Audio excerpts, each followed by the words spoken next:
Hello and welcome, Aries. This is going to be a zodiac specific reading, as you can tell from the title. Thank you so much for joining. We get some ringing in the left ear, if that's a message for somebody. Something you're needing to hear may be coming up and becoming clear. So, Aries, you are next. Come on in and have a seat. The energy is shifted for you, I can tell. More fast-paced, so definitely more Aries than what's been. We've already got a couple of signs uploading. So what I've done today is I've taken blank note cards and written each one of the zodiac glyphs on the back of each one of the 12 cards, and then I meditated on that without looking at the glyph. So then a blind channeling, if you will, and then wrote down a bunch of impressions and channeled messages, and I'll share those with you. I'm going to try not to tell you what I think that they mean. I'm going to let them just sit with you and pull the meaning as you will. And then I took all of the cards, again blindly, facing down, and I laid out cards from various decks. So you'll see a bunch of different decks, a couple cards from each, and I have not peeked at any of these energies before uploading the energies.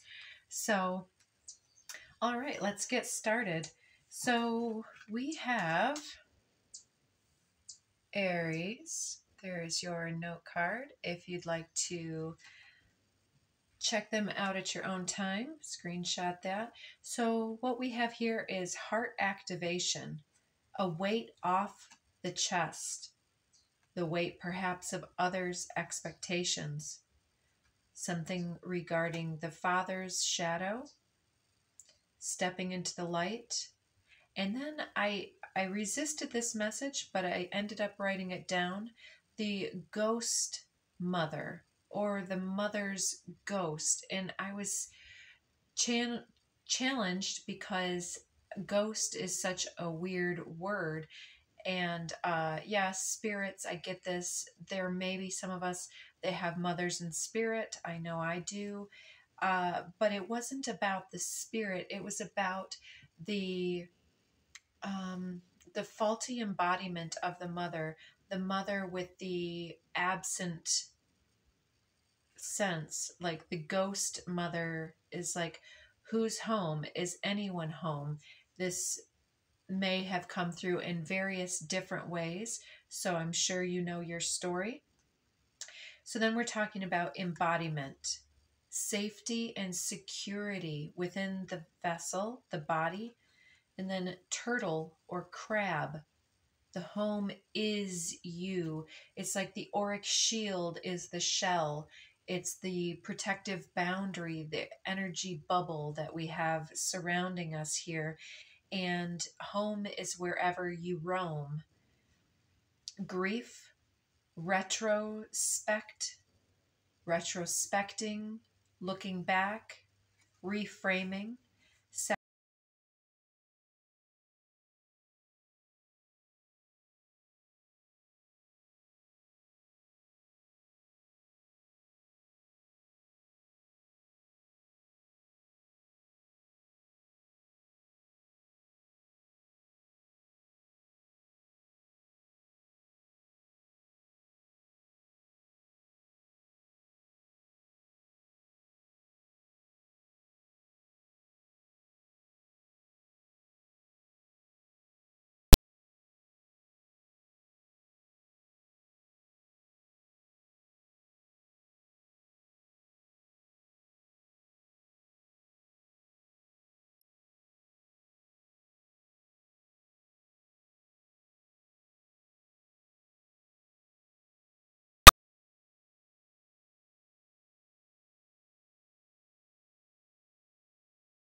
And I thought that was an interesting invitation.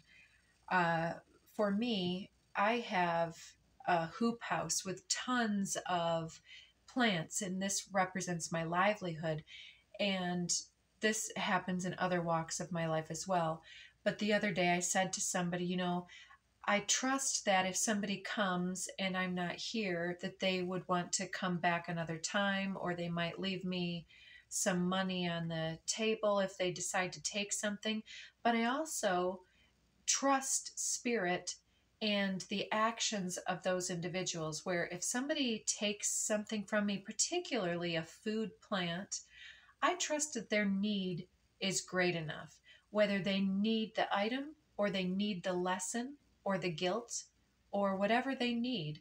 I trust that they are able to get the message or get the outcome that is working for the highest good. It's not simple. It's not like I'm going to go away on vacation and leave my front door wide open for the birds and the squirrels to come into my home. But on the same token, it's like living with the trust that my belongings are always protected because I am protected and supported in this universe. But if something happens where there is a loss, I trust that that has something worth meaning for myself as well. I think you get that and can grab your own messages from there. So, yeah, speaking to the highest in other individuals and treating others as those that just are on their own pathway to their own self-expression and their own lessons and their own free will. I'll mention for you as well, before going live or on these readings today, I did channel that I should re-look at the 13 Sacred Keys. It is a copyrighted piece of art I found, so I didn't share it on the community page. But this has a bunch of the different sacred keys to unlock the gateways back to pure divine love, I would say. But free will is at the basis of this, at the very bottom. And free will is calling out also the solar plexus, like our choice, the use of our creativity coming in. And let's see what the Art of War says next. Sun Tzu said, in respect of military method, we have firstly measurement, secondly estimation of quantity, thirdly calculation, fourthly balancing of chances, fifthly victory. Measurement owes its existence to earth, estimation of quantity to measurement, calculation to estimation of quantity, and balancing of chances to calculation, and victory to balancing of chances.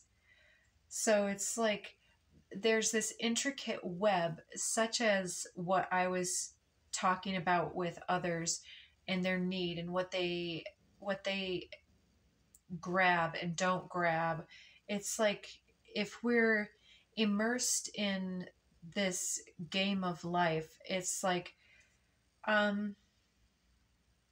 we do things smart, we do things with trust, we do things with self-possession, and with the awareness that, you know, if I didn't have a plant to spare, I probably wouldn't advertise, hey, come on over and check out this greenhouse, just in case one walked away. If I only had 5, maybe I would take that harder type of a thing. So balancing out the chances that we allow. How much rope do we feed somebody who has, you know, tried cutting us time after time? It's like at some point we have to measure the amount of chances and choices that others have shown us. And so if somebody continues to tell you who they are, then you need to believe them as well, right? And in this way, we can be more prepared for what we're getting ourselves into and not have the suffering that comes through when our expectations have been dashed. So on the back side, it says evolution, not revolution. Life is a long journey, but you'll not travel on your own. Make plans for the short, medium, and long terms. Ensure that the plans flow into each other like a stream into a river and on into the ocean. Get the process right, and the rewards will flow. And it's also like I tell often the story of when you plant seeds out in nature, especially in the country, but anywhere, you really need to plant enough for the animals that are around you. So, unfortunately, I am going to need to pause and get my charger cord. And I apologize for pausing in the middle, but it is what it is. Thanks. All right, Aries, mischief managed. Okay, let's move into the archetype deck next. So we have the Hunter. So some type of new venture calling you forward. The light at the end of the tunnel showing itself here. So what are you, oh, look at that. Standing at the threshold. So some big change, some decision looms perhaps, and it's a new exciting venture, I would say. Let's, and it could be this reframing, getting out of the nest. What is this? The shadow into the light. The within steps forward, the threshold. Awareness and cultivation. I'll fly away. Yeah, flying away from the nest. Interesting. Cages, chutes, and ladders. All right, so next we have, oh, I swear this is thick. I thought it was more than one card, but it looks like just one card from this deck. Stretch. And to me, that area in the head there, it looks to me like a tree. And so this to me appears like some type of excuse me, growth process, outgrowing our heritage, the family tree. And she looks like she has really worked so much at integration that she is the full embodiment of all of the lineage here. It's like working through her. And what's this Hunter too?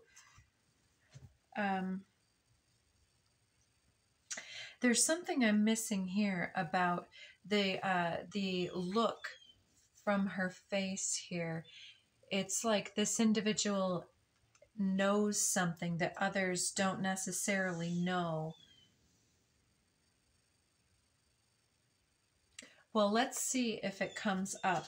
But I'm seeing that this is a stretch. It's moving away from the comfort zone and leaving the nest, walking away from the pressure and the influence of the mother and father, the genetic lines, the would have, should haves, and whatnot, to create your own home safety and security. Here is this stretch.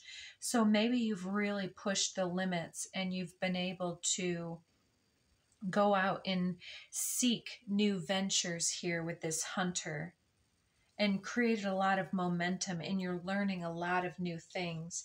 But then we have this gathering around, the power of community. To me, it looks like it's the magical fairy realms here. But maybe this is also talking about your own ability to see the game of life in all of the mischief and all of the beauty, and to create some type of humor or something like that. It's like, yeah, that's, I think, what it is, that she knows something that I don't know, perhaps as a reader, like how to let things fall where they may and to roll off my back. It's like sometimes I take things quite seriously, and it looks like here that you are able to provide feedback, like the when we are good listeners, somebody will say something and then we're like, oh, I hear you say, and then we rephrase, and then ask a question about it type thing. It's reflective listening. That's what it's called. So stretching yourself to reach into the community and to draw people out. And there's something about the feedback that you're providing, the mirroring operation that you're providing, that's something that you're honing, because it's giving something to you, but it's providing something incredible within the community here. And so the power of community seems like you're gaining some type of fulfillment through working in the community, working with a group of individuals, perhaps. We have, oh, the smoky mirror. I was just talking about the mirror. The smoky mirror. Yeah, it's showing other people something that they hadn't considered. And I'm thinking of one of my Aries friends and how sometimes, as advanced as I feel like I may be, sometimes when we're connecting with other individuals who have a lot of insight and awareness as well, they can bring something up and you're like, you know, and it's not that I think so much of myself, it's that we're so limited by our own perspective if we're not out there exchanging information with our fellow individuals, our neighbors, friends, family, foes, whatever you want to say. And so it's this feedback, this resonance, this containment. Look at that Buddha, so stoic and secure there.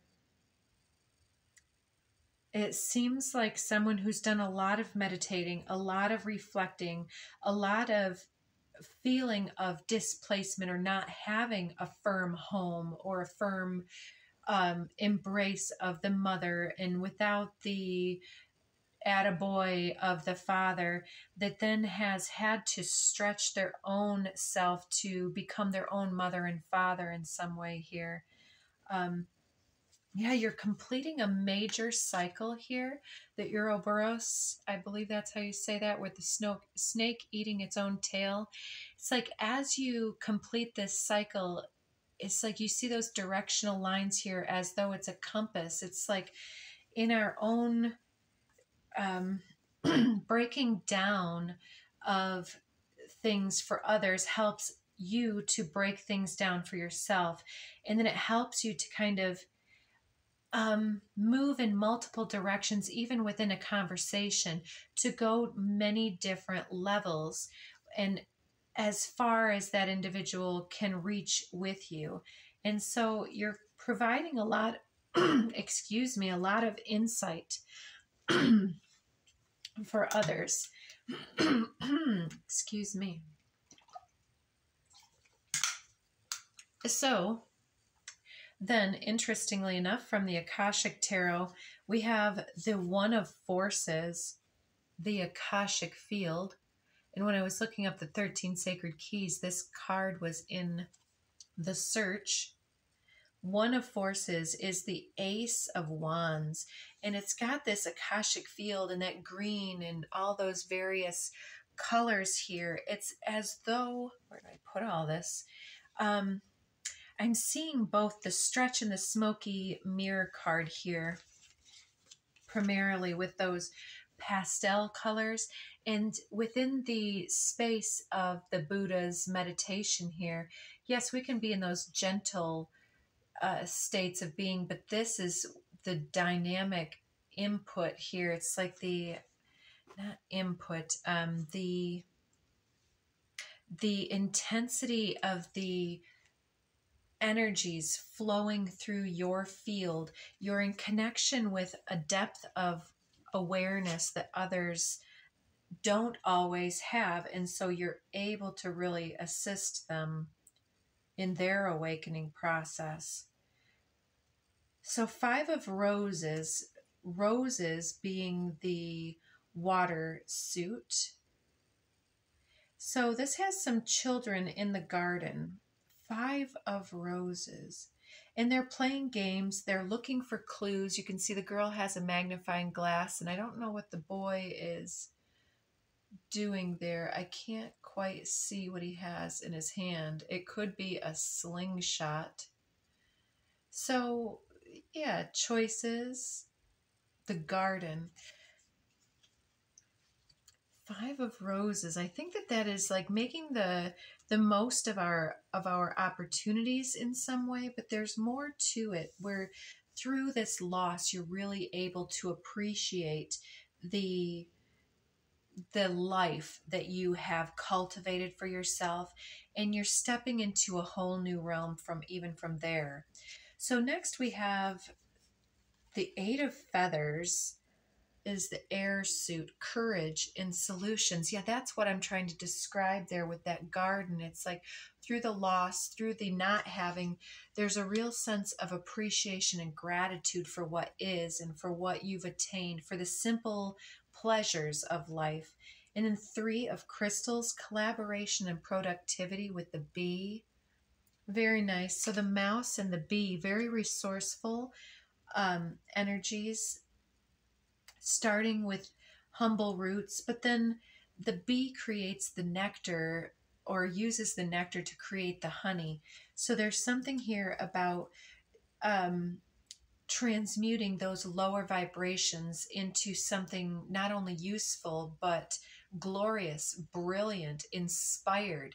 And these could just be your works, they could be your deeds, they could be your words. But there's definitely something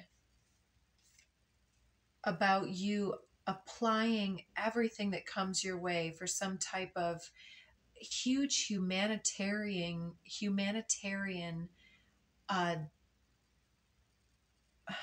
offering, I guess, for lack of a better word. So then we have the Celtic Dragon. Some people got the Celtic Dragon, others got the Cat People Tarot. You've got the Celtic Dragon. You start out with Knight of Wands.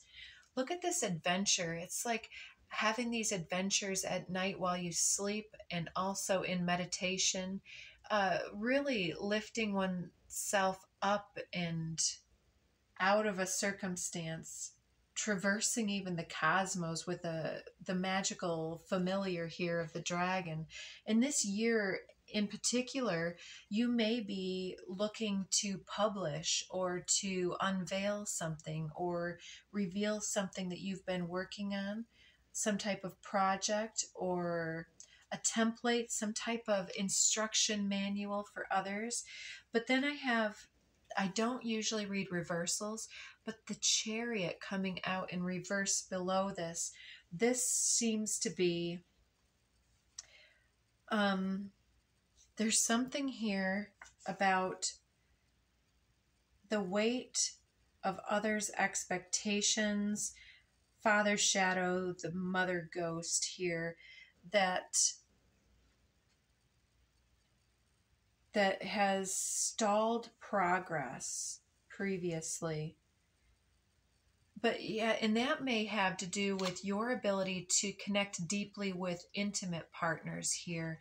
And having the Chariot in reverse is almost like not even approaching, not even daring yourself to believe in yourself to that level. So it seems like this has something to do with your ability to stretch now. You've been able to be Mr. or Ms. Charisma with your friends and colleagues and strangers on the street, providing such a brilliant mirror. But can you believe in yourself enough to stretch into the one-on-one partnerships where often we can do the most work ever? And so we'll put it upright. So the Chariot, maybe you're having some vehicle troubles. Maybe you're having some issues with passing go, so to speak. If we talk about games and Monopoly, it's like, coming out of one's cage, coming out of the idea that you don't have what it takes. And then we have the High Priest here, this Hierophant card, And he's got his staff, he's got his wand, he's got this huge tapestry, this brilliant cloak. He's provided for himself rather well.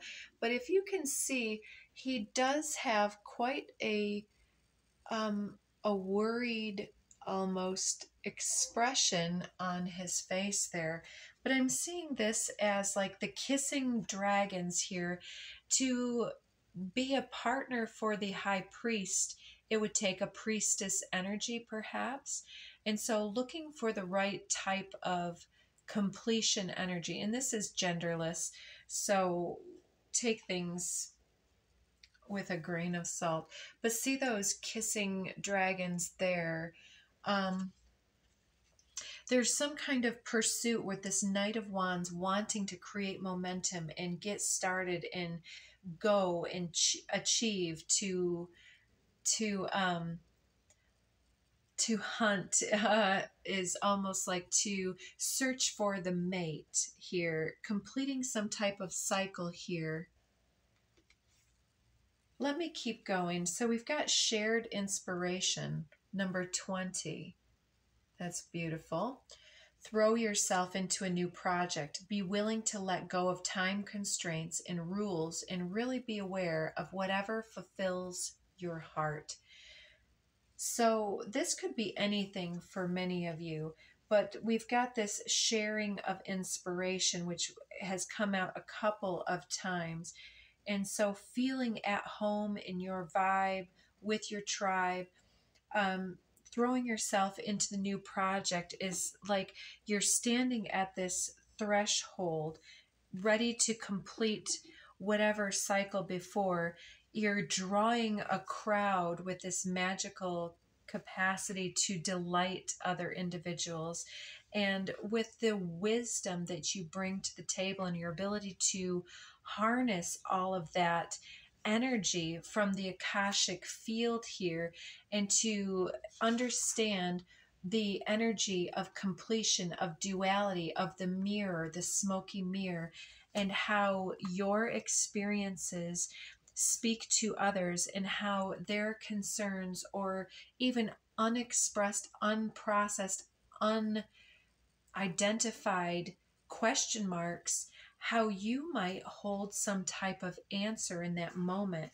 And so maybe with that release of the rules, it's like there's these rules of engagement, this evolution, not revolution, that life is the journey. Get the process right and the rewards will flow. So it's like practicing the game of inspiration and romance and magnetism and attraction can work with platonic friends, with coworkers, and with strangers as well. And we can practice our approach and our the way that we're received. We can get a lot of validation and confirmation when we have situations for practice that don't create any type of the questioning, self-doubt, or fear complexes to jump up and stand in our way. Like when the pressure is off, we can often create. But then when somebody's like, create an award-winning masterpiece work of art and then puts us in front of a canvas, it's like, what? I don't know. So being able to practice being part of a group, part of a pod, this family dynamic here. It's like helping other individuals to work through their own issues, being around other families and witnessing the types of dynamics that are healthy and help you to feel connected, and those that take you off your game. But we don't necessarily need to create revolution in others' lives in order to be a revolutionary co-creator with our own energy and in the way that we show up for others. They'll schedule their own revolutions when they have the eyes to see and the ears to hear. So you're bringing forward and channeling this resonance energies, any type of happiness or sorrow. It touches it strums a chord in resonance, and you're able to come back and help other people to complete their cycles in life. And in so doing, you are practicing and getting ready perhaps to engage in a great cycle of partnership, I want to say, being part of the community instead of being side of the community. So, all right, Aries, I hope that you liked that. We're out of time, so please do press some of those buttons on the screen, like, share, subscribe if you're inclined. And until next time, take care of you, and we'll talk again soon.